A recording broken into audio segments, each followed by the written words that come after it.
Good afternoon, everybody. Thank you for being here right after lunch. It's quite a decent crowd. I realize it's right after lunch, so before I get into what this topic is about, I'd like to just ask you a few questions at something I think is probably quite dear to you. How many of you have deleted an app on your phone in the last 2 weeks? Okay, that's about, I think, 75% of people here. How many of you worry about the fact that Facebook knows a lot about you, WhatsApp knows a lot about you, and Facebook owns WhatsApp? Okay, a good, I'd say, 30–40% of you. Finally, when you open your email, your personal email every day, and you look at, this avalanche of emails, some that are personal, truly personal, from friends and family, and some from companies, how many of you open the family emails first over the company emails? Very interesting. It was a slow raise of hands, started at about 5%, ended at maybe 10%. Now, you guys are spot on, right? That's what I'm going to talk about in today's presentation. We've looked at, we meaning AIMIA, we are a data-driven marketing and analytics firm, a global company with also an Indian presence. We've looked into this trend in the consumer's life, and we call it the Delete-ist Consumer. Now, it's provocative, but it's actually happening. We can all relate to it. And I'm going to ask you to put your marketeer's hat on right now, because this trend has created a problem where people now are increasingly worried about their best customers, and they're worried about the fact that those best customers may turn them off tomorrow, right? Interception marketing is one of these flowery terms that's coming into use right now. Basically, there's more and more tools out there that help you intercede into customer journeys, both pre-purchase and at purchase, and try to influence the outcome towards your brand. It is an expensive activity, and it involves technology, and it involves desire to truly be customer-centric. Right? But there's an issue, right? Look at this. Top 10 resolution on Twitter, number 5 is unplug. Right? People are increasingly a little tired of their phones chasing them wherever they're going. They turn them off sometimes. I now turn my phone on complete airplane mode when I go to bed. What you don't see there on number 10 is don't F up. That's the message to us as marketeers. Right? Now, what's the role of loyalty in this digital world? The role of loyalty is to make less noise. Right? That's actually very fundamental. So on the digital side of it, there's the potential now through technology to be immediate, to be real time, to actually follow the customer where they'd like to be followed and give them relevant offers. The loyalty world, which is all about permissions-based, data-driven marketing, is ultimately about saying, I have the potential to send somebody 1,000 messages in a month. Why should I send them just 10? And what should I put in those communications?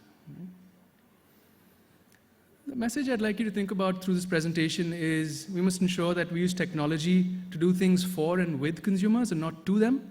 So that's sort of being able to really get in the shoes of a consumer and sort of respect them, because increasingly consumers are asking you, if you're taking my data, what are you doing with it? Short of misusing it, what are you doing to actively prove to me that you're using the data for my benefit? The AIMIA Digital 2.0 research project, which we undertake every so often, is what I'm going to share some findings with you from. It's undertaken in 5 geographies this time around, including India. And it was an online digital survey, so it's focused more on people who are digitally savvy on the whole. But it throws up some interesting insights.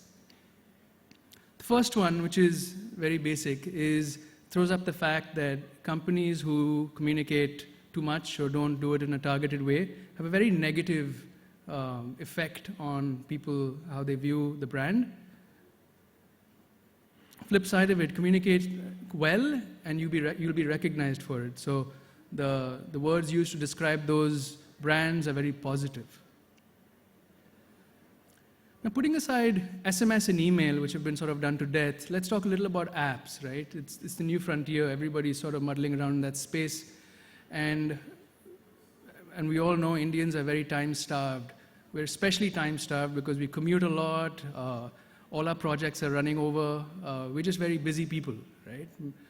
How do you capture somebody's attention through an app in an increasingly app-crowded world, right? So amongst the findings here are that there's a lot of push that happens through apps, and a good 15% of people are sick of it. And people cope in various ways. Some of them are very, they're aware of their situation, and they take action about it. They may turn off a brand or delete an app or something like that. The rest are just getting really upset. And in the age of social and viral marketing, that can be very dangerous to a brand. This should be an interesting stat for marketeers, right? More than 50% of our respondents said that they've actively closed down accounts and subscriptions and memberships in loyalty programs. And even more than that have said they've deleted apps, right? That should worry a few people, especially at a time when the e-commerce guys are saying go mobile first and everybody's getting all gung-ho about apps. Yeah, you can spend a lot of money on acquiring people into a download of an app, but how are you going to keep them there, right? I mean, I don't have Facebook on my phone anymore. It consumes too many resources and just distracts the hell out of me, right? I'm sure a lot of you would relate to that. More close to home, from a brand's perspective, a good 59% of people actually say they generally will avoid a brand if that brand has been over-messaging them, right? Now, that's not about just digital and what they're doing, unsubscribing, turning you off, not opening their emails, all of that. It's more fundamental. It's saying if you sort of piss me off too much on digital, I won't walk into your store, right? That's quite alarming. On the flip side of it, right? Indians are in an age of brand experimentation. There's a proliferation of brands, a lot of exciting things happening in the market. People are information hungry. They are deal seekers by nature. We are moving from we are very value conscious as a society. And the findings also, conversely show that we are open to information if the brand is going to do the right thing and expose the right information to us, tell us why they need our data, and then sort of act on it in ways that are useful to me, right? This is sort of related to the question I asked at the beginning. When you get in a bunch of emails in your personal email box, which ones do you open first?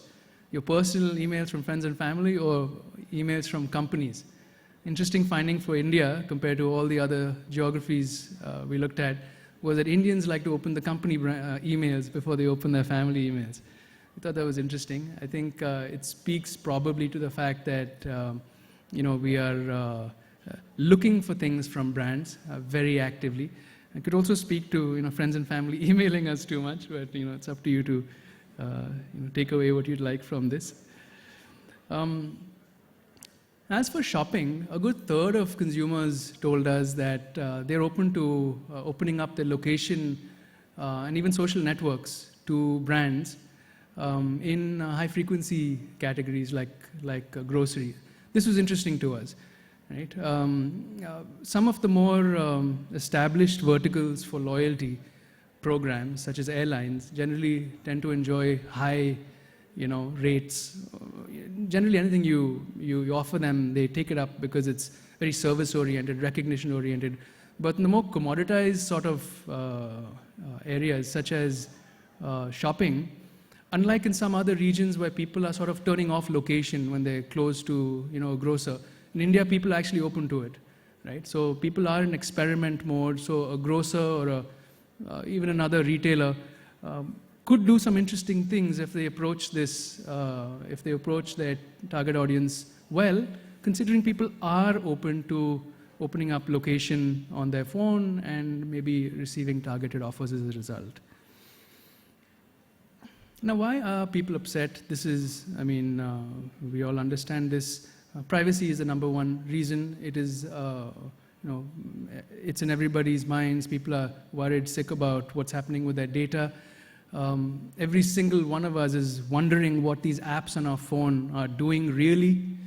Every now and then there's a study done, and some virus expert is asked to look into apps on a random sampling of phones, and they find a good chunk of apps are actually doing a whole bunch of funny stuff on your